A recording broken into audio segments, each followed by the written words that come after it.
बिस्मिल्लाहिर्रहमानिर्रहीम। आज तक एक सवाल बहुत बारहा किया जाता है कि मोहम्मद 40 साल से पहले मोहम्मद बिन अब्दुल्ला थे और 40 साल नबूवत के बाद मोहम्मद रसूलुल्लाह हुए। ये एक बड़ा कन्फ्यूजन कई मसालिक के पास था और सवाल भी किया जाता था कि नबूवत आई है 40 साल की उम्र में, तो नबी बाद में बने हैं, उससे पहले वो नबी नहीं थे।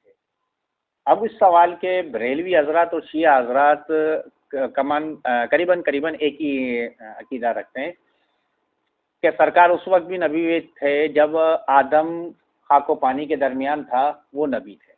और मैंने एक और जुमला कहा कि वो उस वक्त भी नबी थे जब आदम था। मेरा वो लास्ट लेक्चर ये था कि सबसे पहले अगर लाइट बनी, ठीक है ना, तो उसमें मैं इसी तरफ इशारा पूरा कर रहा था। आज मुझसे कल रात से कुछ लोगों ने डिस्कस किया और उन्होंने कहा कि आप कुरान से दलील दे दीजिए। अब ये बड़ा मसला है ना लोगों के साथ, कुरान को समझाना थोड़ा सा टेक्निकल मुश्किल है। वजह क्या है कि कुरान पजल वाइज बात करता है, इशारतुन बात करता है, खुलकर बात नहीं करता। एक पजल रखता है, अगर आपने वो पजल सॉल्व कर लिया, पहली रखता है, पहली सॉल्व कर ली तो आप समझ गए, पहली सॉल्व नहीं की तो आप नहीं समझे। इसीलिए वो बार बार कुरान गौर व फिक्र की दावत देता है। अगर आप कुरान में देखेंगे ना, सबसे ज्यादा जो दावत है गौर व फिक्र की, गौर व फिक्र किया ही ऐसे जाता है, पजल है ये, उसमें गौर करोगे तो आपके सामने खुलेगा। तो सूरह यूनुस की आयत नंबर 16 साबित करती है कि मोहम्मद पहले भी नबी थे। ठीक है, अब गौर कीजिए, अगर मैं दलील दे रहा हूँ, मुझे बारह मेरे शागिर्द, मेरे तालिब इल्म मुझे कहते हैं कि सर आयात दे दिया करें, हमें डिस्कस करना इजी हो जाता है। तो मैंने उनको आयत का ट्रांसलेट आप कह दीजिए, अगर खुदा चाहता तो मैं तुम्हारे सामने तिलावत ना करता। ये देख क्लियर है, ये मैं जो तिलावत कुरान कर रहा हूँ, अल्लाह हज़ूर सल्लल्लाहु अलैहि वसल्लम को अल्लाह कह रहा है कि मैं बता कि अगर मुझे इजाज़त नहीं देगा मैं एक भी आयत नहीं सुनाऊंगा। यानी कि यहाँ क्लियर अल्लाह बता रहा है कि मोहम्मद का ये अमल भी मेरी तरफ से है। आयत को रिपीट कर रहा हूँ, गौर कीजिएगा एक एक लफ्ज़ पे। आप कह दीजिए कि अगर खुदा चाहता तो मैं तुम्हारे सामने तिलावत ना करता और तुम्हें इसकी इत्ला भी ना करता। आखिर में इससे पहले, यानी कि नबूवत से पहले, आखिर में इससे पहले भी तुम्हारे दरमियान एक मुद्दत तक रह चुका हूं, तो क्या तुम्हारे पास इतनी अकल भी नहीं है?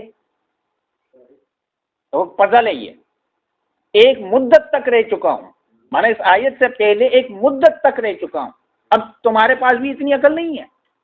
तो यहाँ चैलेंज किसको कर रही है आयत? अकल को।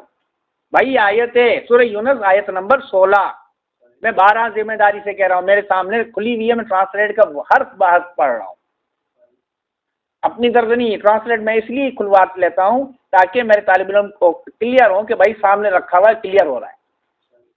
एक मुद्दत रह चुका, भाई मुद्दत इस आयत से पहले कितनी मुद्दत, तो ऑटोमेटिक जवाब आ जाता है 40 साल। अगर वो 40 साल में नबी नहीं थे तो अल्लाह ताला उस मुद्दत की बात इस आयत में कर क्यों रहा है?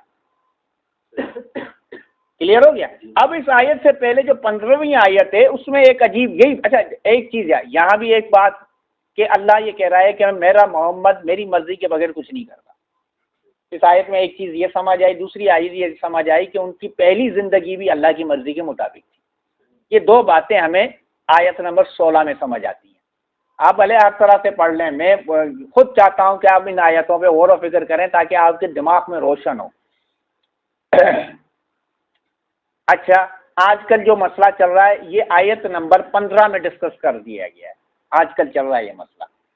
और जब इनके सामने हमारी आयात की तिलावत की जाती है, जिन लोगों को हमारी मुलाकात की उम्मीद नहीं है, क्योंकि वो कहते हैं ना, 12 कहते हैं मुलहिद, हमें सबूत दो अल्लाह का, हमें दिखाओ अल्लाह है कहाँ। अल्लाह बिल्कुल क्लियर कह रहे हैं, मुझसे मुलाकात की तो उम्मीद ही नहीं है तुम्हें, ना तुम कर सकते हो, ठीक है, उम्मीद ही नहीं है। कहते हैं कि इसके अलावा कोई दूसरा कुरान लाइए। मैंने क्या कहा था, मुल्क क्या कहते हैं, अब कुरान किसी काम की नहीं, कुछ और लाओ, ठीक, लाइए, या इसको बदल दीजिए, या इसको बदल दीजिए, इसको आसान कर दीजिए, आज भी यही कहा जा रहा है। ठीक है, तो आप कह दीजिए कि मुझे अपनी तरफ से बदलने का कोई इख्तियार ही नहीं है। जगह ये पकड़ी है। अल्लाह कह रहा है अपने महबूब से, जाओ इन्हें कह जाओ। यानी कि अल्लाह पहली बात तो हमसे बात करना ही गवारा नहीं कर रहा, हम इतने गंदे हैं। अपने महबूब के थ्रू बात कर रहा है कि जाओ भाई इन्हें कह दो। मैं यहाँ रुक कर सवाल करूं कि जो बंदा कहता है अल्लाह शेरक के करीब है, तो भाई अब आर्डर क्यों नहीं दे देता? वो हमें इस लायक ही नहीं समझता। बेशक शेरक से ज्यादा करीब है, लेकिन हमें वो लायक ही नहीं समझता कि हमसे गुफ्तगू करे। इसीलिए उसने कहा जाओ इन्हें कह दीजिए कि महबूब है तू, सब कुछ है, मेरा प्यारा है, मेरा आखिरी नबी है। हाँ, लेकिन मुझे तुझे भी मैं ये इख्तियार नहीं दूंगा कि कुरान में कोई रद्द बदल करे। क्लियर हो रही है? अच्छा, मैंने ये दावा पहले भी, आज एक और आयत में पूरी साइंस के साथ, चैलेंज के साथ, ठीक है, थोड़ा सा समझ संभल कर चलिएगा। तो सिर्फ इस अमर का इत्तबा करता हूं मैं, सिर्फ उसके अमर का इत्तबा करता हूं, यानी कि वो जो मुझे कहता है मैं उस पर अमल करता हूं, जिसकी मेरी तरफ से वही की जाती है। यानी वो वही करता है, मैं करता हूं। ठीक है, मैं अपने परवरदिगार की नाफरमानी करूं तो मुझे एक बड़े अजीम दिन के अजाब का खौफ है। यार ये सरकार का जुमले हैं कि अगर मैं उसकी नाफरमानी करूं और उसके कहे के बगैर, तो मुझे भी खौफ है। आयत है, मैं आयत को झुठला नहीं सकता। अब मैं कहूं कि उससे पहला जुमला क्या है कि मैं जो भी कहता हूं वो सिर्फ उसकी इत्तबा है जिसकी मेरी तरफ वही की जाती है। हाँ, अब मैं पूछ रहा हूँ यदुल्ला कौन है? आज तो इस पे भी जाऊंगा। आज मुझे वक्त ने अगर मुझे जगह दी, आज तो मैंने ये जाना ही जाना है।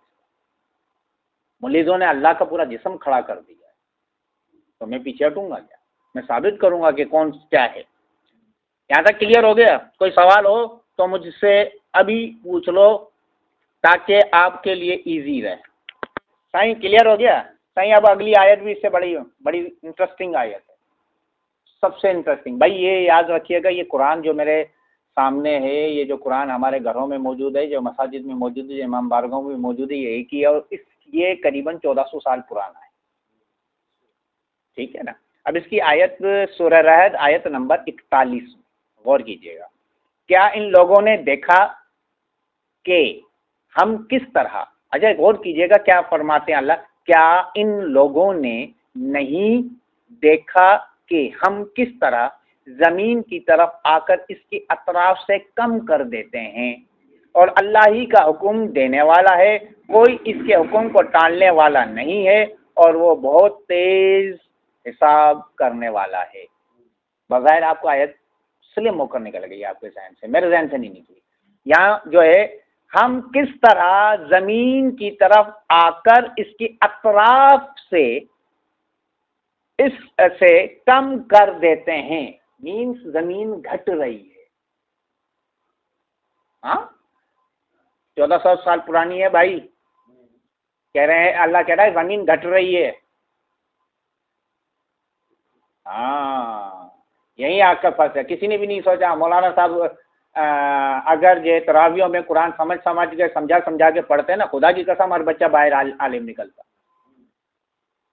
अब वो जो आजकल तो पता नहीं कौन सी एक्सप्रेस दौड़ती हैं, और हमारी मजालिस में ये मसला है कि भाई आयत पढ़कर उसकी जो साइंटिफिक तो आजकल मजालिस होती नहीं है।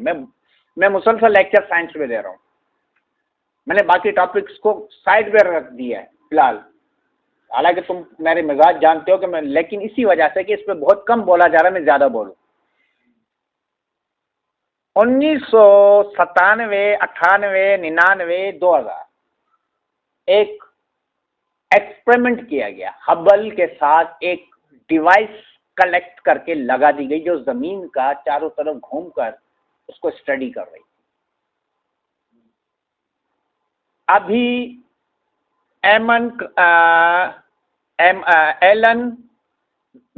मस्क जो कि सैटेलाइट पर, अच्छा ये पहला बंदा है जो ये कह रहा है कि मैं मरीख पर ले जाऊंगा लोगों को, तो बस शुरू कर रहा है। मरीख तक बस जाएगी, वहां जाके रिहाइश भी कर सकते हो, वापस आएगी। ठीक, ये इतना बड़ा साइंटिस्ट है और इतना बड़ा बंदा है। बिल गेट और ये टक्कर के बंदे हैं। एलन मस्क पूरा नाम है। कल मैंने सर मस्क इसका आधा नाम लिया था, मुझे याद नहीं आ रहा था। एलन मस्क नाम है इसका, ठीक है। इसने दावा किया, इसने अपनी सैटेलाइट को शूट किया और उसने, साइंटिस्ट ने अभी जो रिपोर्ट सन 2015 में दी है कि जमीन किनारों से, साइड से मुसलसल घट रही है, पर एक दिन में 2.5 किलो से 5 किलो वजन जमीन का कम हो रहा है। भाई आयत क्या कह रही है? अच्छा मैंने पहले तुम्हें कहा था कि यार गौर कीजिए इस जुमले पे, क्या इन लोगों ने नहीं देखा? अब इस जुमले पे तो गौर करो ना यार, क्या इन लोगों ने नहीं देखा? यार अजीब सी आयत है, गौर तो करो यार। क्या क्या अल्लाह कितना कमाल बोल रहा है यार, क्या कमाल आयत है यार। क्या इन लोगों ने नहीं देखा हम किस तरह जमीन की तरफ आकर इसको अतराफ से कम कर देते हैं? अल्लाह में जमीन इतनी सी थोड़ी है जो मैं निकल के बाहर देखूं जमीन कम हो रही है या नहीं हो रही। हाँ, क्या इन लोगों ने नहीं देखा? मुसलमान की भी बात नहीं कर रहा, मोमिन की भी बात नहीं कर रहा, काफिर की भी बात नहीं कर रहा, यानी देखने वाले ऐसे हैं जो अहले इल्म है, और वही देख रहे हैं सैटेलाइट से। हाँ, कह रहा है। अच्छा ये नहीं कह रहा कि इन्हें समझ नहीं आई, इन्हें पता नहीं चला, नहीं, इन्होंने नहीं देखा। आई साइड की बात की जा रही है यार। आयत में गौर करें, तुम्हें हैरान हो जाएगी। 1400 साल पहले हमें बता रहा। अब अगर जो मुलेज कहता है लानती कि यह मोहम्मद की हाथ की बनाई हुई किताब थी और मोहम्मद एक ज़हीन और एक आम इंसान थे, तो मैं मान लेता हूं भाई तेरे 1400 साल पहले की तहकीक अगर मोहम्मद दरियाफ्त कर ले तो फिर तो वाकई में मोहम्मद कमाल है। हाँ, इससे बड़ा क्या कमाल है कि तू आज जाके ये तहकीक कर कर हमें बता रहा है कि 2.5 किलो से 5 किलो रोज जमीन का वजन कम हो रहा है। ये आज तेरी साइंस बता रही है। ये मेरा मोहम्मद 1400 साल पहले बता रहा है कि जमीन कम हो रही है, और ये बाकायदा चैलेंज करके देखेगा। यानी कि ये थ्योरी एक बंदा देखेगा और बंदे देखेंगे, लोगों से, एक बंदे का भी नहीं बात है यार, पूरी साइंस को चैलेंज करके खड़ी है आयत। आप ये बात अगर किसी से कहोगे, नंबर ठीक है, आप अगर ये किसी बंदे से कहोगे तो वो बंदा हैरान रह जाएगा।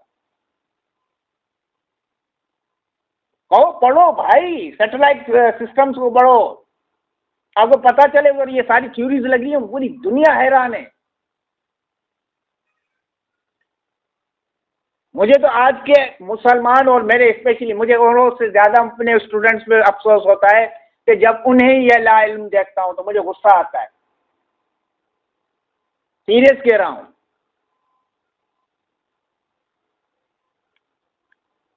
जिसके बारे में कहा जाए कि एक थिंक टैंक बैठा हुआ टनोलाइन में और उसको सुनने वालों को मैं पूछूं कि यार ये क्या है? हजरत उमर बिन अब्दुल अजीज, मैंने हजरत लगाया जुमले के साथ, गौर कीजिएगा। और तुम्हें बताया कि जिन शख्सियात क्या होते हैं मैं उनका नाम इज्जत से लेता हूं, हजरत नहीं लगाता। इनका खबर है, इनका पता है क्या क्या एहसान है? इनके 2 बड़े एहसान है भाई। मैं अचानक लेक्चर में इस तरफ क्यों जा रहा हूं? मैं 2 बड़े एहसान गिनवा रहा हूं। एक, हजरत अली पे सबो शितम यानी कि लान तान किसी शख्स ने बंद करवाई।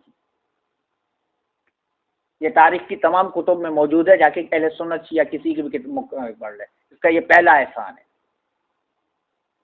और ये दूसरा एहसान, इसने बाग फिज्जत जो था ये सैयदों को वापस किया था। 2 एहसान है, गिन लिया ना भाई, दोनों एहसान। ठीक, अब इसका वाक्य बता के फिर मैं अब अपनी अगली आयत की तरफ चला जाऊंगा। क्या हुआ था कि उमर बिन अब्दुल अजीज का जो वालिद था वो मक्के में हज के दौरान खुतबा देने आया था। इसका अपना कहना है कि मेरा वालिद इतना फसी और बलीग गुफ्तगू करने का माहिर था हमें सीखने को मिलता था। तो एंड में जब हज़रत अली पे लान तान का मामला आया तो मेरे वालिद की ज़बान लड़खड़ाने लगी। मैं अपने वालिद को, क्योंकि आप सारा दिन साथ रहता था, अच्छी तरह जानता था, घर पहुंचा, मैंने कहा बाबा तुम्हारी ज़बान कहीं खुतबे में नहीं लड़खड़ाई था ना, फसी भली खुतबा दिया, यहाँ कर क्यों लड़खड़ाई? कहा कि मैं जानता हूं कि मैं गलत कर रहा हूं, मगर सियासत है क्या करूं। और फिर उमर बिन अब्दुल अजीज का ये एहसान है कि जैसे ही खिलाफत पे बैठे पहला काम उन्होंने कहा ये लानत बंद करो। उस वक्त यह होता था कि बाद नमाज अगर जे मौला अली पे आपने सबो शितम ना की तो आपकी नमाज ही नहीं हुई है, वापस नमाज पढ़ो, लान तान करो। नहीं नहीं नहीं, खलबा दोयम नहीं है, ये आगे हैं बहुत, यजीद से भी आगे चला जाता है, दोयम नहीं है। उमर बिन खत्ताब है ये उमर बिन अब्दुल अजीज है। आगे बात आपने कहा सही, अचानक ही ये इसके कई पॉइंट्स तो हमें पहले भी बता थे भाई। 4 साल पहले, तो सॉरी इसी साल कुछ लोगों ने हजरत उमर बिन अब्दुल अजीज की कब्र खोद कर उनकी डेड बॉडी निकाल कर जला दी। कुछ कहते हैं कि उनकी बेहुरमती करके टुकड़े करके फेंक दी, कुछ कहते हैं कि उनकी हड्डियां बिखेर दी, लेकिन ये कंफर्म है कि लाश उनकी मजार से निकाली गई है, ये कंफर्म है, इसमें कोई दोहराए नहीं है। ये ब्लेम लगा था, मैं आज इसको लाया क्यों अपने लेक्चर में कि शियों ने किया, तो मैंने पहला जवाब दिया था, मैंने कहा नहीं जी, इन ये शख्सियत हमें अजीज हैं, इनका एहसान है, हम एहसान नहीं भूल सकते। इन्होंने हजरत अली पे सबो शितम खत्म करवाई थी, हम क्यों अपने मोहसिन को मारेंगे क्या और उसकी बेहुरमती करेंगे। और प्लस उनकी बीवी की भी लाश उधर से निकाल कर उसकी बेहुरमती की गई है।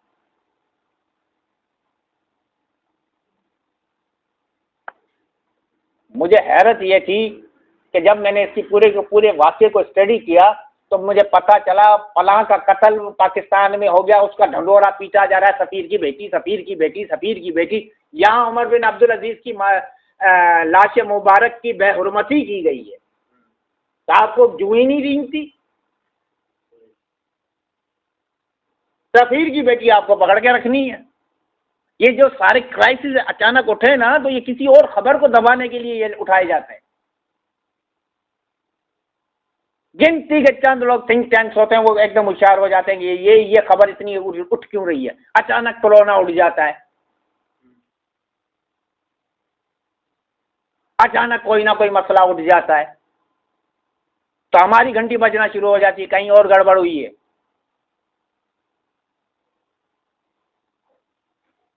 समझ नहीं आती, इतनी बड़ी मोहसिन शख्सियत की लाश की बेहुरमती की गई है, पूरी दुनिया को सरापा एहतजाज हो जाना चाहिए भाई। कम अज कम तुम जो इतने बड़े ह्यूमन राइट्स ले रहे हो, एक लाश की बेहुरमती हुई है, मैं किसी की भी लाश की बेहुरमती का कायल नहीं हूं, मैं सीरियस कह रहा हूं, लाश के साथ झगड़ा नहीं है हमारा।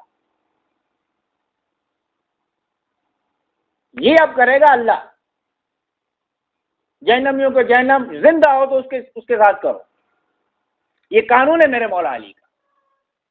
लाशों की बेहुरमतियां करना और उनको कब्रों से निकालना यजीदी फेल है भाई, हमारा फेल नहीं है।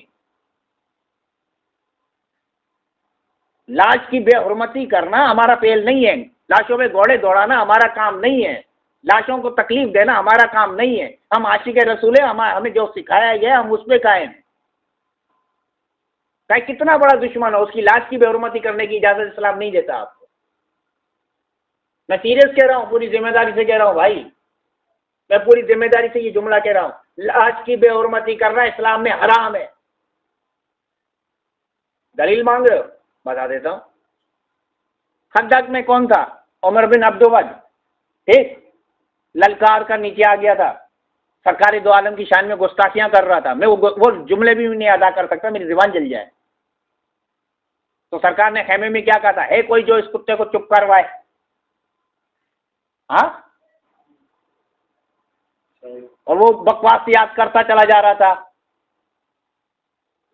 जलील तरीन जुमले बोल रहा था। वो जुमले मैं कह रहा हूं कि मेरी जबान अदा नहीं कर सकती, मैं नहीं कर सकता। तारीख में कुछ मौरिखा में लिखा है, पढ़ लीजिए, मेरे पास हिम्मत नहीं है कि मैं जुमले कहूँ और रिकॉर्ड करवा दूँ, उस बाद में मुझे कहा कि ये साईं ये क्या कह रहे हो। इतने गलीज जुमले, इतने वो, अच्छा मैं आसान कर दूं कि वो गलीज जुमले आप अपने दुश्मन को आज के दौर में भी नहीं कहते हो। तो सरकार ने 3 दफा कहा मौला अली बाहर गए। मैं पूरे वाक्य के ऊपर किसी टाइम डिस्कस करूंगा, बड़ा कमाल का वाक्य है।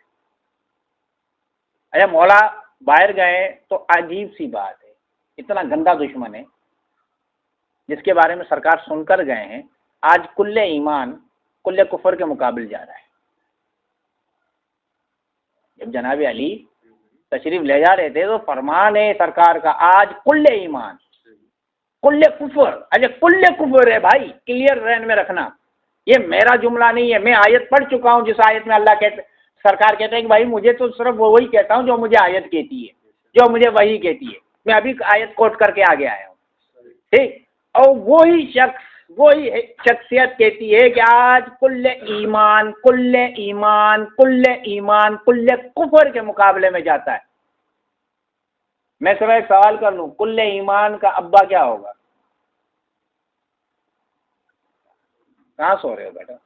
मेरे जहन से ना समझो कि मैं पलटा मार के कहीं भी नहीं जा सकता।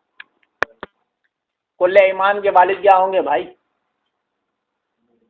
कुल्ले ईमान का अब्बा है भाई।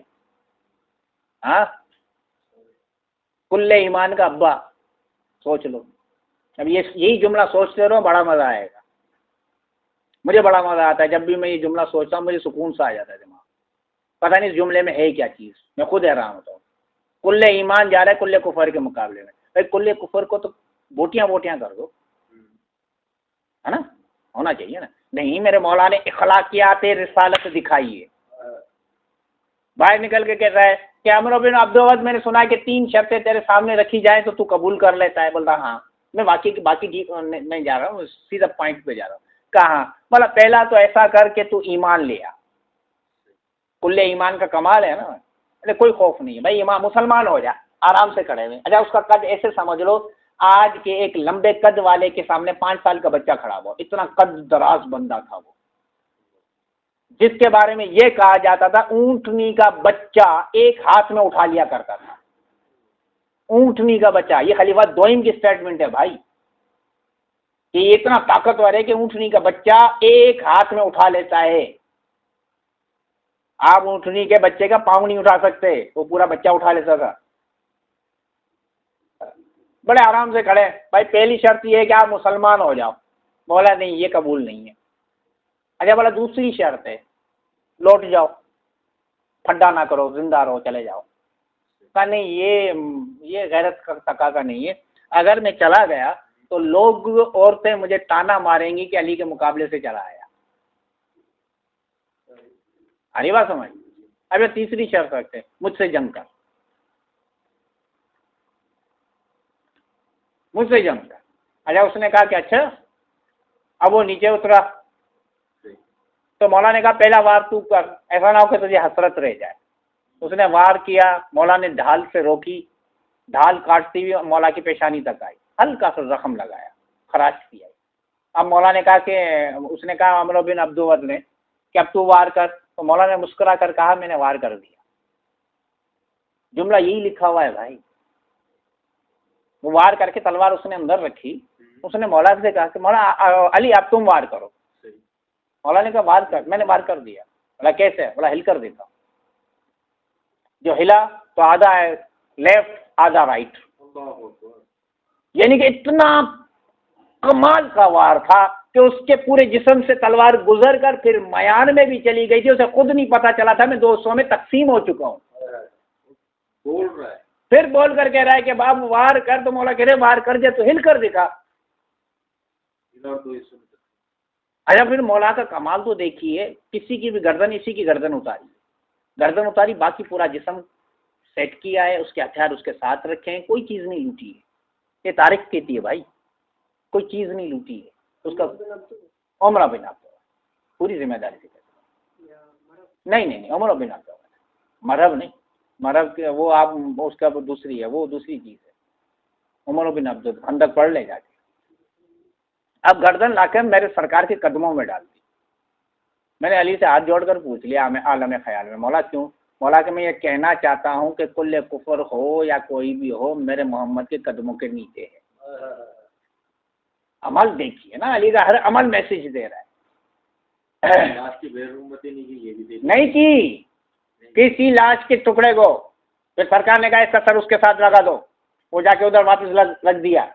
उसकी बहन आई है, उसने आके लाश को देखा है, क्योंकि उनके दौर में, अरबों के दौर में लाश के साथ बड़ा बेबाक मना गंदा तरीन सलूक किया जाता था। उसने लाश को बिल्कुल फिट देखा, सेट देखा, तमाम चीजें वहीं मौजूद देखी, बड़ी हैरान हुई। बोला मैं तो रोने आई थी तुझ पर, मुझे तो हैरान था, मैं अब तो कसीदे पढ़ूंगी तेरे कातिल के। तेरा कातिल कितना बाज़र्फ है कि तेरी लाश को 1 इंच तक नहीं खराब किया उसने, अपनी मर्दानगी साबित की। अभी तो कहते हैं शाह मर्दा, शाह मर्दा ही समझ लो बहुत मुश्किल है भाई। शेर यज़्दा तो बहुत आगे मुश्किल, बहुत आगे बात निकल गई। शाह मर्दा ही समझ लो, बाकी सारी खवातीन एक ही शाह मर्दा। ना ही किसी ने उसकी लाश की बेहुरमती की, क्योंकि मेरे सरकार की, मेरे मोहम्मद की, मेरे पाक की तालीमात थी कि भाई लाश के साथ झगड़ा नहीं है, इसकी बेहुरमती नहीं कर सकते। और वही यजीद की दादी हिंदा ने जनाब अमीर हमजा का कलेजा चबाया था। ये वतीरा में किए, मैं पूरी एक बॉर्डर खींच कर बता रहा हूं कि भाई ये अमल कम अज कम हमारा नहीं है, गुलामान मुस्तफ़ा का। और उसके बाद इस नुक्ते से आगे चलते हुए एक आयत फिर साइंस के मुताबिक, और आसमान को हम अपनी ताकत से बनाया और हम ही उसे वुसअत देने वाले हैं। हाँ, पहले पूरी दुनिया समझती थी, आप समझ रहे हो तो आसमान अपनी जगह खड़ा हुआ है, हिल ही नहीं रहा है, ये समझते हो। आयत के लिए कि आसमान फैल रहा है। हाँ हाँ भाई। अच्छा, अब मैं इस आयत को पढ़ने के बाद थोड़ा सा परेशान हो गया। मैंने एक रिसर्च की, कुछ नासा के पेज पर, पुराने पेजेस जाके मैंने स्टडी किया। मुझे एक पेज मिला, नासा के पेज पर रखी है भाई, ये अमेरिका की ऑफिशियल वेबसाइट है। उसने कहा कि चांद पहले ज़मीन के बहुत करीब था, 6 घंटे में चांद अपना सफ़र पूरा कर लेता था। उसने पूरी रिसर्च रिपोर्ट रखी है, उसका मैं सिर्फ रिजल्ट सुना रहा हूँ। रिसर्च रिपोर्ट आपको भी समझ नहीं आएगी, नंबर ठीक है, वो तो आपको भी समझ नहीं आएगी। क्लियर हुआ? यहाँ हम आसमान को मुसलसल फैला रहे हैं, ये बात आकर दिमाग को अटक जाती है कि हाउ पॉसिबल, कैसे पूरी ज़मीन को फैलाया जा रहा है। आज आपकी नासा कह रही है कि पूरी कायनात फैलती चली जा रही है। पहले चांद 6 घंटे के मुफासले पे था, ज़मीन का 6 घंटों में सफ़र पूरा कर लेता था। अब 12 घंटे और कुछ अरसा होगा, 16 घंटे और 18 घंटे पे चला जाएगा चांद। और फिर ये चांद हमारी ज़मीन की कशिश शकल से निकलकर आगे चला जाएगा। नासा कह रही है और कुरान की आयत ऑलरेडी कह रही है। आ रही है बात समझ या गुजर रही है? ये साइंस नहीं है। अच्छा, अब ये कहते हैं कि क्या कुरान, अब यहाँ कर मुलीद हमसे कहते हैं क्या कुरान साइंस की किताब है? मैंने कहा नहीं भाई, ये हिदायत की किताब है, साइंस की किताब नहीं। ये साइंस भी रखती है अपने पास, साइंस की किताब नहीं है, ये साइंस भी रखती है अपने पास। आप जिन चीज़ों पर रिसर्च करके हैरान हो, परेशान हो और उछल रहे हो, ये कोई नई बात नहीं है, ये हमारे कुरान में हो चुका है। उन्होंने कहा कि साबित कीजिए। मैंने कहा अभी आपकी इंटरनेशनल यूनिवर्सिटीज़ की 1000 यूनिवर्सिटीज़ उन्होंने पूरी दुनिया की ली, पूरी दुनिया की 1000 यूनिवर्सिटीज़ ली। उसमें कहा कि सबसे ज़्यादा रिसर्च किन यूनिवर्सिटीज़ में हो रही है और टॉप की कौन सी यूनिवर्सिटीज़ है।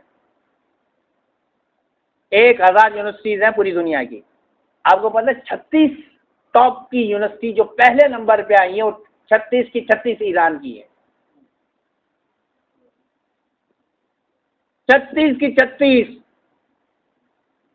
और मैं जब उनके वेब पेजेस में गया तो उनके काम ही यही है, पढ़ो, कुरान को सामने रखो, रिसर्च करो और नई चीज बना दो। उन्होंने अपना उसूल ही ये सिंपल रखा हुआ है, पढ़िए, समझिए, फिर कुरान से एनालाइज कीजिए, कुरान पाक हमें क्या मशवरा दे रहा है, उस पर काम कीजिए, नहीं बन जाएगी चीज। नए ड्रोन बन गए, नए बम बन गए, अभी उन्होंने एक नई दात बना ली है, वो दात जलेगी तो लाइट पूरे मुल्क को फ्री होगी, और वो कहीं से नहीं कर रहे हैं। वो कह रहे हैं कि भाई हमें तो आप जदीद किताबें देते नहीं हो, पाबंदी है। मेडिसिन हम किसी से खरीद नहीं सकते, पाबंदी है। जदीद किताबें हम खरीद नहीं सकते, पाबंदी है। हम किसी से कारोबार नहीं कर सकते, पाबंदी है। तो फिर 36 यूनिवर्सिटी टॉप पर कैसे पहुंच गई? यही तो कमाल है कुरान पाक का।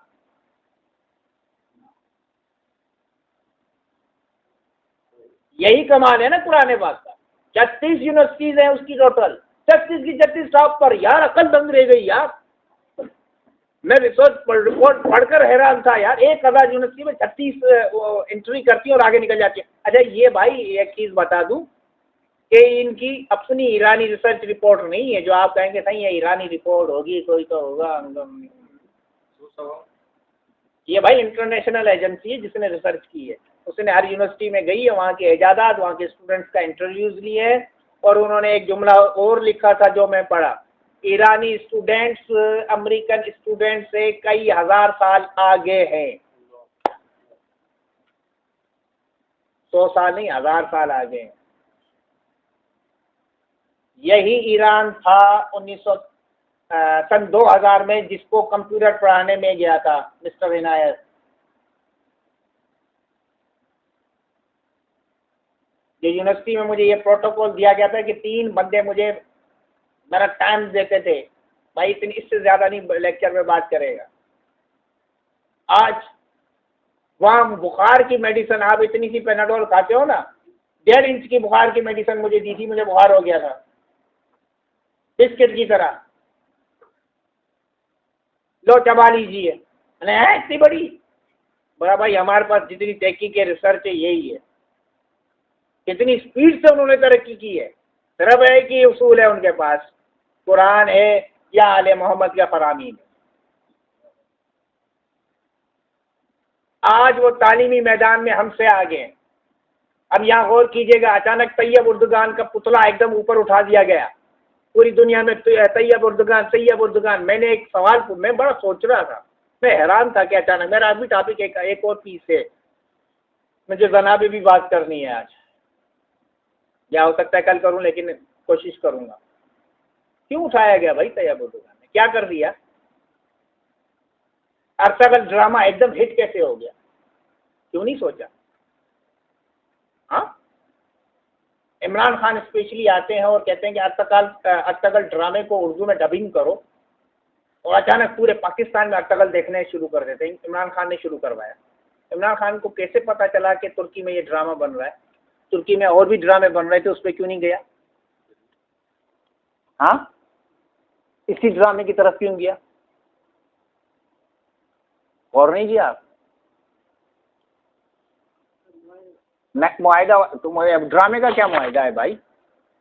अचानक अर्तगल। अच्छा, मैंने जब उसको हिस्ट्री में मैच किया तो मुझे पता चला हिस्ट्री में कई वाकयात ही झूठ हैं।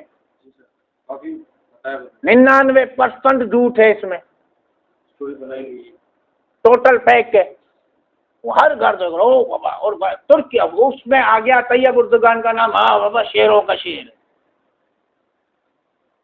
जुमले मैंने सुने, मैंने लोगों से सुने, मैंने जरूर हाथ जोड़कर पूछ लिया। मैंने कहा भाई, शेरों के शेर ने इसराइल का हाथ क्यों मिलाया हुआ है?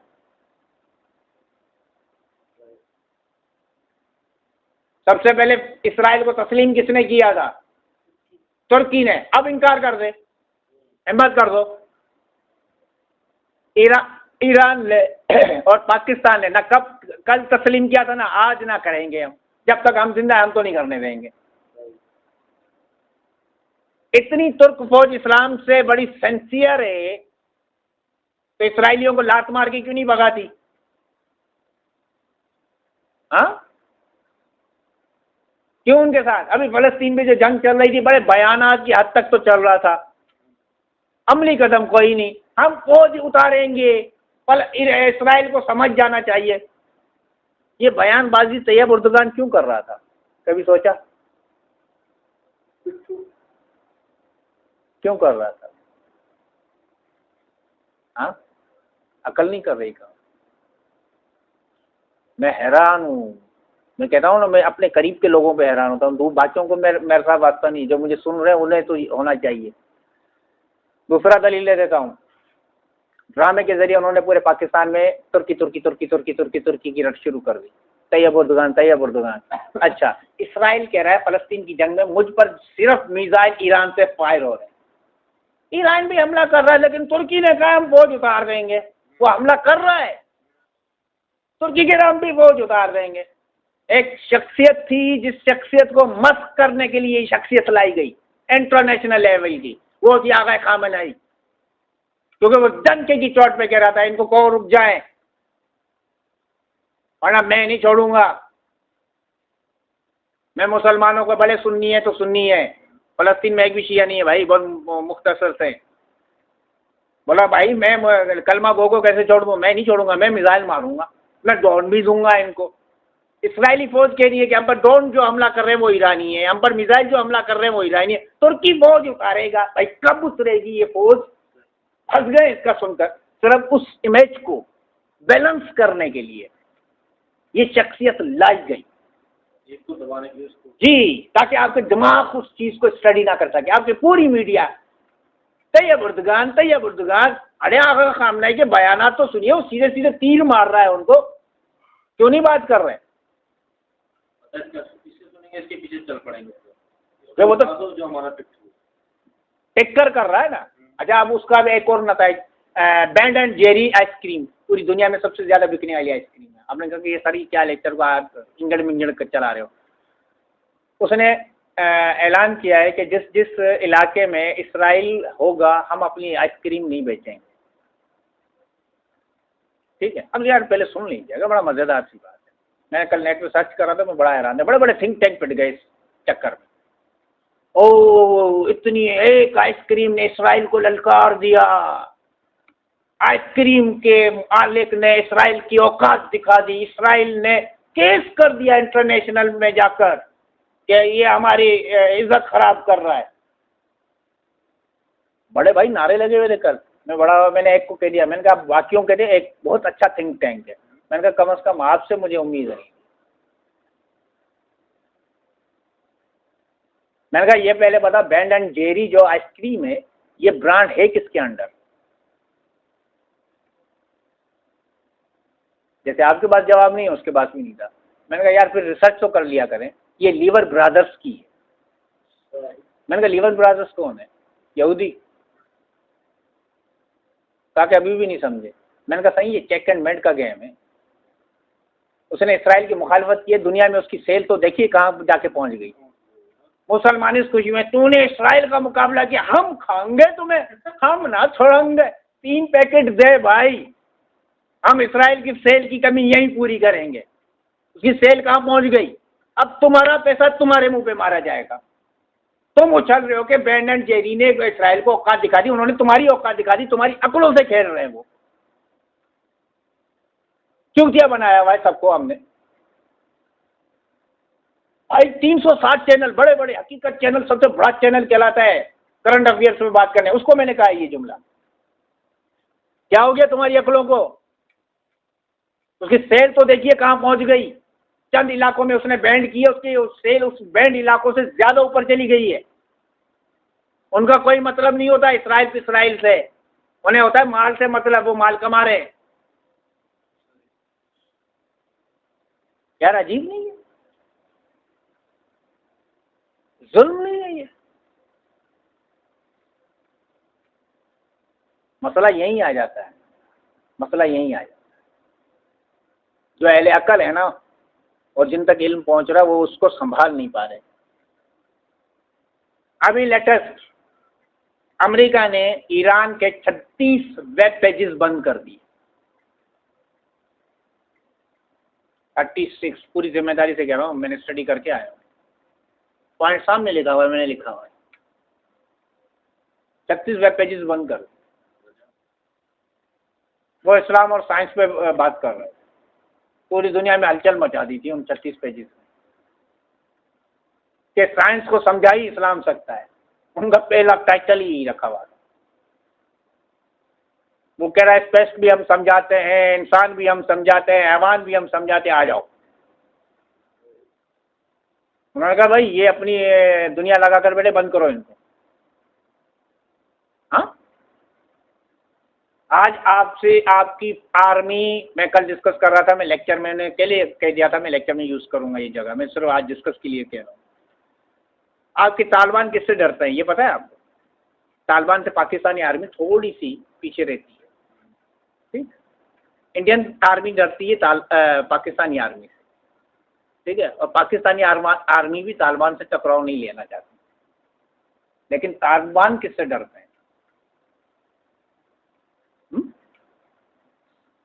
अंकल गफूर, होश में रहो। हाँ, किससे डरते? क्या नाम है उस ब्रिगेड का? फातिमिया ब्रिगेड। पूरी जिम्मेदारी से कह रहा हूँ, नेट पे सर्च कर लेना। पूरी अफगानिस्तान के तालिबान और पाकिस्तान की आर्मी, सिर्फ तालिबान की अगर जो आर्मी है उसका 10% है फातिमा ब्रिगेड। यानी कि यहाँ 100 वहाँ 10 बंदे, और डरते हैं उनसे। उन्होंने बाकायदा अपने ऑफिशियली पेज पे लगाए, हम क्यों डरते हैं। उन्होंने कहा कि जो आर्मी दाइश के इतने मजबूत नेटवर्क को शाम में तोड़कर फेंक सकती है, उनके आगे हम है ही क्या। फिर उसमें लिखता है, वो लिखता है कि एक शाम में उनका नेटवर्क कैसा था, वो बताता है तालिबान कि एक बिल्डिंग के टॉप फ्लोर पे भी दाइश वाले बैठे हुए होते थे असला लेकर, सेंटर में भी बैठे हुए होते थे और बेस में भी बैठे हुए होते थे। बेस में उन्होंने नीचे से सुरंगें बनाई हुई थी, एक बिल्डिंग से दूसरी बिल्डिंग, और पूरे शहर में उसकी जाल बिछा हुआ था। यानी कि रोड पे आने की जरूरत ही नहीं है, नीचे बेसमेंट से दूसरी बिल्डिंग में चले जाओ, वहां से जाके फायरिंग करो।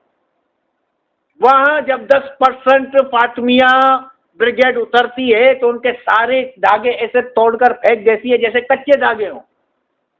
ये एक्सपीरियंस भी है इनके पास, तजर्बा है इनके पास, कैसे लड़ा जाएगा। तो डरते ये बिल्कुल नहीं है। इल्म में इनसे आगे कोई भी नहीं है, इनसे कौन लड़ेगा। ये बैठे बैठे असला बना लेते हैं, हम ना लड़ेंगे। और इसी वजह से तालिबान ने बयान दिया था, शिया सुनी बाई बाई। हम तो इसकी कायल है, हम थोड़ी हम नफरत के कायल है। हम जब देख रहे यहूदी ईसाई हमारे हाथ काट रहे हैं तो भाई हमारे भाई, हम भाइयों का साथ देंगे, हम नफरत के कायल ही नहीं है। लेकिन वो 10% और पाकिस्तान का 10%, और इसी की एक कली है यह तशद्दुद, इसी लाइन की एक जंग। अच्छा, ये मैंने कल भी कहा था, 1988 में ये शुरू हुई थी फातिमिया ब्रिगेड, जिसका कई नाम है। एक नाम के अलावा बाकी नाम सुना दूंगा। ज़ैनबिया इसका नाम है, ठीक है, और हिजबुल्लाह भी इसी का नाम है। ये बंदे एक ही हैं, ये नाम बदल बदल के इन्होंने बनाए हुए हैं। इसी एक ही चीज़ है, बंदे एक ही हैं, बस इन्होंने नाम अलग अलग जगह पे अलग अलग कार्ड लगाए हुए, टाइटल अलग अलग लगाए, बंदे एक ही हैं, लड़ रहे हैं वही है, कोई बदले हुए नहीं है, और बड़ी कसरत में नहीं है, वो मुख्तसर से पछाड़ के रख दिया पूरे उसको शाम को। इनका एक बंदा जब उतरता है कि शाम में एक जगह ऐसा इलाका था कि उन्होंने पूरे इलाके में सुरंगों का जाल बिछाया हुआ था, एक बंदा उतरा था सिर्फ, उसने पूरे जाल का सफाया कर दिया था। दूसरी साइड से निकला तो पीछे सिर्फ नीचे सुरंगों में लाशें पड़ी हुई थी। अबू इजराइल के नाम से शोहरत रखता है वो, यकीन ना आए तो नेट से सर्च कर लीजिएगा, अबू इजराइल, क्लियर सारी चीजें सामने आ जाएंगी, उसकी तस्वीर भी आ जाएगी।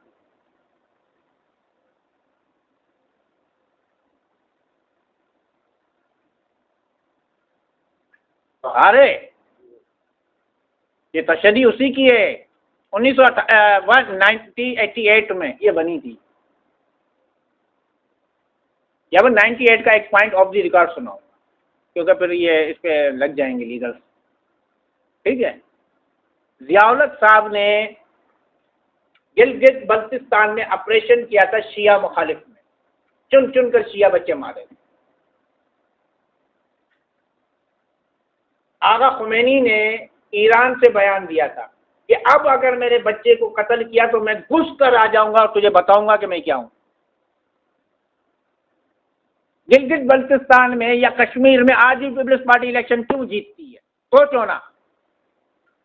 ये भुट्टो साहब, उसने मोहतरमा दूसरी मोहतरमा थी जो चीखी थी, तो प्लीज रोकिए इसको।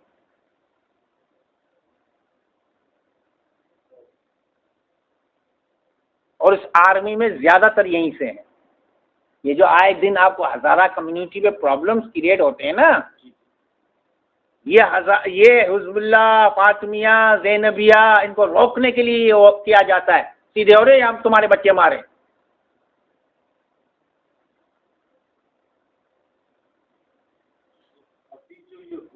ये इसी वजह से हुआ था, हमारा ही किया था। बिल्कुल।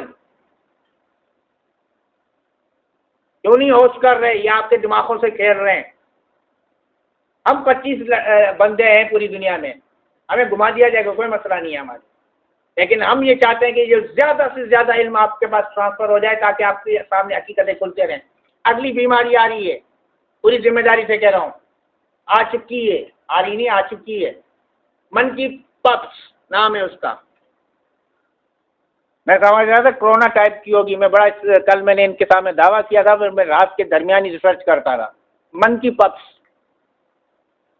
बंदरों की तरह के हमारे चेहरे पे दाने निकलते हैं। यहाँ तो छूने से फैलते हैं, वो सांस से फैलती है, यानी कि बाय एयरबोर्न है वो।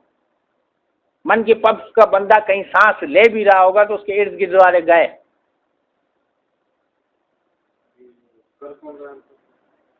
अंकल बिल गेट आ गई है भाई, दूर नहीं है। ये डेल्टा वाल्टा कुछ भी नहीं है यार। ये मैं पहले वक्त से पहले, इतना टाइम पहले बता रहा हूँ, जो आगे जाके आप कहोगे कि यार ये तो पहले हमें बता दिया था, ये आ रही है। क्योंकि आप खिलौना बने हुए हो ना, आप अपने इल्म और अपनी अकल को नजरअंदाज कर रहे हो ना, आप उन चीजों को नहीं समझ रहे हो। इसकी सबसे बड़ी वजह हमारी जहालत ही है।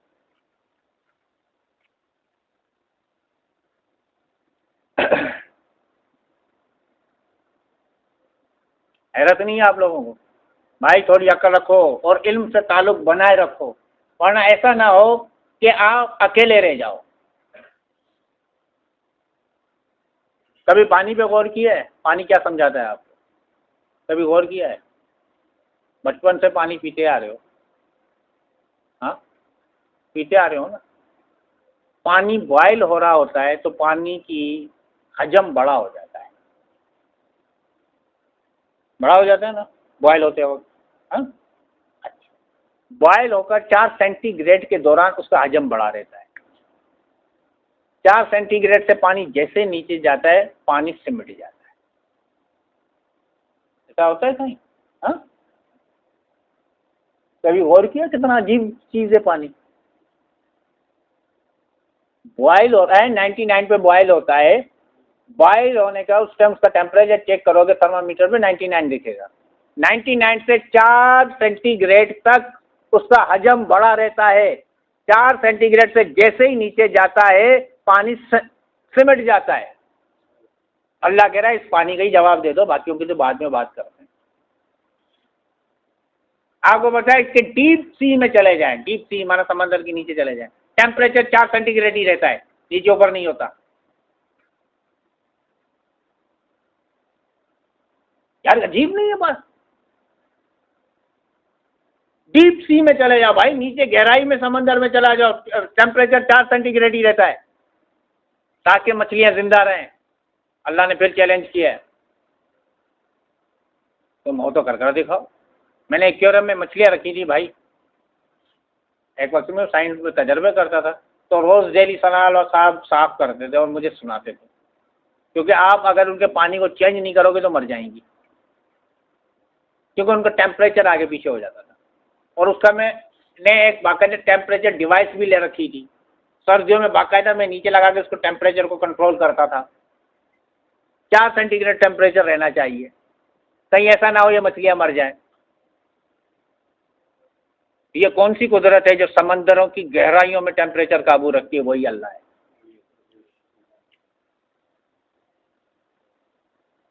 हाँ, अब कह रहे हैं, अब मुझसे अगला सवाल किया गया था यार, मैं उस तना के लेक्चर भेजने को नहीं जा सकूंगा क्योंकि टाइम मेरे पास कम रह गया है, सिर्फ 7-8 मिनट है। एक सवाल का जवाब देता जाऊं कि अल्लाह, ये जो दुनिया बनी हादसे में, ये हादसाती दुनिया है और दुनिया हमेशा से थी, बारहा कहा जाता है। और इस्लाम का नजरिया है अदम से वजूद में आई है दुनिया। अदम माना कुछ नहीं था, अदम माना बस, वो मैं लाइट पर कल बात कर चुका हूँ, उधर से वजूद में आई। अब इस थ्योरी को कंफर्म करता है big bang. Big bang theory है हमारे पास, उसमें वो वाज़े कहता है कि एक धमाका हुआ और सब कुछ हुआ। ये साइंस की थ्योरी है। मैंने सवाल किया कि धमाके से पहले क्या था? साइंस थ्योरी कुछ भी नहीं। तो उन्होंने कहा इस्लाम भी तो यही कह रहा है, अदम। आपकी साइंस भी यही कह रही है, धमाका हुआ और ये सब कुछ बना। इस्लाम कह रहा है कि हम नहीं, अदम से वजूद में लाए हम। और फिर कहता है कि हम ही है, ये ज़मीन आसमान आपस में चिपके हुए थे, हमने इनको अलग किया। आप खुद कह रहे हो धमाका हुआ, सब कुछ अलग अलग हुआ। आप खुद कहते हो धमाका हो, सब कुछ अलग अलग हुआ। तो मैंने कहा आप कौन सी नई बात कर रहे हो? कुरान पहले बता चुका है भाई, ये कायनात अदम से वजूद में आई, आप भी यही कह रहे हो। जमीन और आसमान सब कुछ जुड़े हुए थे, धमाके बाद अलग अलग हुए, कुरान भी यही कह रहा है, आप भी वही कह रहे हो। सवाल सिर्फ यही आ रहा है कि अदम से वजूद में लाने वाले शख्सियत का जो हस्ती है, सॉरी शख्सियत गलत कह गया मैं, आदम से वजूद में लाने वाली हस्ती का नाम अल्लाह है। जमीन और आसमान को जुदा जुदा करके और उसको फैलाने वाला अल्लाह है। आज आपकी साइंस कह रही है कि कायनात मुसलसल फैल रही है, कुरान पहले कह चुका है फैल रही है। तो ये सब जो कमालात हैं ये मेरा रब कर रहा है। अब तुम्हें पकड़ाई मुलिदों को नहीं आ रही है तो मैं क्या कर सकता हूँ? आज भी सुई तो अटकी हुई है कि हमें अल्लाह दिखाओ। भाई हम कैसे दिखाएं, हम खुद ही नहीं देख पाए, हम तो फील करते हैं। मैंने एक ने कहा, एक आसान सा जवाब मैंने उसको दे दिया। मैंने कहा एक बंदा था, उसकी हड्डियों में दर्द रहता था, तो उन्होंने कहा कि उसमें विटामिन की कमी है। मैंने कहा मैंने यही उसको कहा, तो उसने कहा मुझे विटामिन दिखा। अब मैं कहाँ से दिखाऊं विटामिन? मैंने टैबलेट उठाकर उसके हाथ में पकड़ाई, उसने कहा ये टैबलेट है, तूने मुझे विटामिन कहा है, मुझे विटामिन दिखा। हाँ, उसने कहा ये टैबलेट, मैंने एक विटामिन की टैबलेट निकाल कर दिखाई उसको, उसने कहा ये टैबलेट है। मैंने कहा इसी के अंदर विटामिन है। उसने कहा मैं कैसे मान लूं? उसने, मैंने भी ये कहा, मैंने कहा जब इसको इस्तेमाल करोगे, आप जब इस्लाम में आओगे, कुरान पे अमल करोगे, तो तुम्हें पता चलेगा खुदा है या नहीं है, मोहम्मद है या नहीं है, मेरा मौला अली है या नहीं है। ये तभी पता चलेगा जब आप उनको, इनके करीब आओगे। जैसे विटामिन और प्रोटीन की टैबलेट, जब तक खाते नहीं हो आपको पता नहीं चलता कि ये क्या चीज है। इनका इश्क इतना कमाल है कि आप इसके इश्क में जब भी उतरोगे, मैंने इनके इश्क की एक खास बात देखी, ठीक है। अब मैं मिसाल दे रहा हूँ छोटी सी, सिर्फ ये एक ऐसी मज़ाया सी मिसाल है। एक गाना चल रहा था, मैं बड़ा गौर से सुन रहा था, तो आपकी भाभी ने मुझसे आके कहा कि फिर इश्क लग गया कि किसी का? ठीक है, तो मैंने उसकी तरफ देखा, मैंने कहा अच्छा गाना क्या चल रहा है? और आप तो बड़े झुम झुम के सुन रहे थे। अच्छा, मैं सुन क्या रहा था तुझे पता है? बड़ा ये गाना चल रहा है जो लैपटॉप पे आप सुन रहे थे। मैं सुन क्या रहा था? तो बड़ा गाना क्या था ये मुझे अभी भी याद नहीं आ रहा। मैं बार बार रिपीट जुम रहे थे तो मुझे गाना याद आ जाए, लेकिन मेरे दिमाग में जो चीज़ चल रही थी मैं उसे सुन रहा था। जुल्फ़कार उतरी है आसमान से खुदा खैर कर। अपना ही कसीदा लिख रहा था दिमाग में, उसी में झूम रहा था। लापता के हाथ में इल्ला जुल्फ़कार है खुदा खैर कर। मैं खुद ही कसीदा लिख रहा था, खुद ही मजा ले रहा था, गाना चल रहा था। इनके इश्क में सबसे बड़ा कमाल ये है कि जब आप इनके इश्क में मुब्तला हो जाते हो ना, तो आप तमाम दुनिया के परेशानी और फिक्रात से आरी हो जाते हो। फिर सिर्फ आपके पास एक जुमला हो गया, जैसे साईं अल्लाह तेरा हुक्म है, हम राजी है, मेरा हुसैन राजी था, क्योंकि मुझे उसने यही सिखाया कि अल्लाह की रजा में राजी रहना है। बड़ा हुसैन ने यही सिखलाया है, सबसे अहम चीज अल्लाह की रजा में राजी। बच्चे कट रहे हैं, कटने दो, अल्लाह की रजा अहम है। फाका कच्ची हो रही है, होने दो, अल्लाह की रजा अहम है। पानी बंद हो रहा है, होने दो, अल्लाह की रजा अहम है। यही तो मेरा हुसैन का सबसे मोटा मैसेज है। मैसेज तो बड़ा वसी मौजू है। तो इनके इश्क में मुब्तला होने के बाद मैंने जो सबसे पहले फील किया, तो इंसान तमाम फिक्रात और परेशानियों से आरी हो जाता है और ये सोचने लगता है कि जैसे मेरा रब तेरी मर्जी, मेरी ये मर्जी है कि मुझे इश्क मोहम्मद वाले मोहम्मद दे दे, मेरी ये मर्जी है, बाकी तेरी मर्जी है। मैंने अपने अंदर यही महसूस किया और फिर आपके सामने दरवाजे खुल जाते हैं, इल्म के, हकीकतों के, हिकमतों के दरवाजे खुल जाते हैं। क्योंकि फिर आपको एनालाइज किया जा रहा है कि आप बर्दाश्त कितना कर सकते हो, आप कितना उसको पी सकते हो अपने वजूद में। आज का लेक्चर यहीं तक। कल इंशाअल्लाह ताला जना पे बात करेंगे और बरमुदा ट्रायंगल के एक नए एंगल पे बात करेंगे। वस्सलाम।